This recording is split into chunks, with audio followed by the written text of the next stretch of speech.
ఇండస్ట్రీలో #1 star heroine గా దూసుకుపోతున్న నయనతారకు కేవలం తెలుగు, తమిళ, కన్నడ భాషల్లోనే కాదు బాలీవుడ్ లోనూ మంచి మార్కెట్ ఏర్పడిన సంగతి మనందరికీ తెలిసిందే.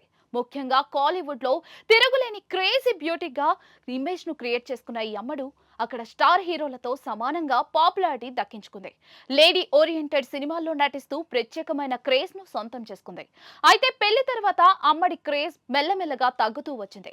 కోలీవుడ్ దర్శకుడు విఘ్నేష్ శవన్ ను ప్రేమించి వివాహం చేసుకున్న ఈ అమ్మడు పెళ్లికి ముందు శింబు ప్రభుదేవాలతో ప్రేమాయణం నడిపి హాట్ టాపిక్ గా మారింది. వివాహం తర్వాత కూడా ఈమె జీవితంలో ఎన్నో వివాదాలు ఎదుర్కొంది.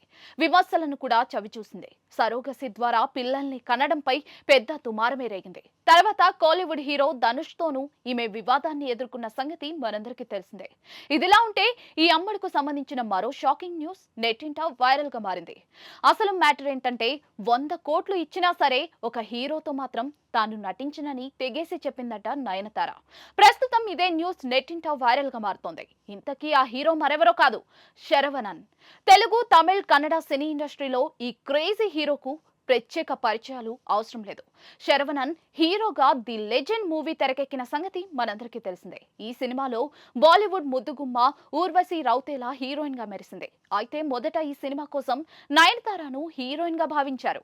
నయనతారను అప్రోచ్ అయ్యి స్టోరీ వినిపించగా శరవణన్ పక్కన హీరోయిన్ గా నేను నటించాలా, 100 కోట్లు ఇచ్చినా సరే అది జరగదు అంటూ తెగేసి చెప్పిందట. ఈ వార్తల్లో వాస్తవం ఎంతో తెలియదు కానీ ప్రస్తుతం ఈ న్యూస్ తెగ వైరల్ గా మారుతోంది. దీనిపై ఇప్పటి వరకు అటు నయన్ కానీ ఇటు శరవణన్ కానీ ఎవరూ రియాక్ట్ కాలేదు. ఇక ఈ సినిమా అప్పట్లో ఫ్లాప్ ను మూటగట్టుకుంది. ఈ క్రమంలోనే నయన్ ఆ సినిమాలో నటించకుండా మంచి పని చేసింది అంటూ ఫ్యాన్స్ అభిప్రాయాలను వ్యక్తం చేస్తున్నారు.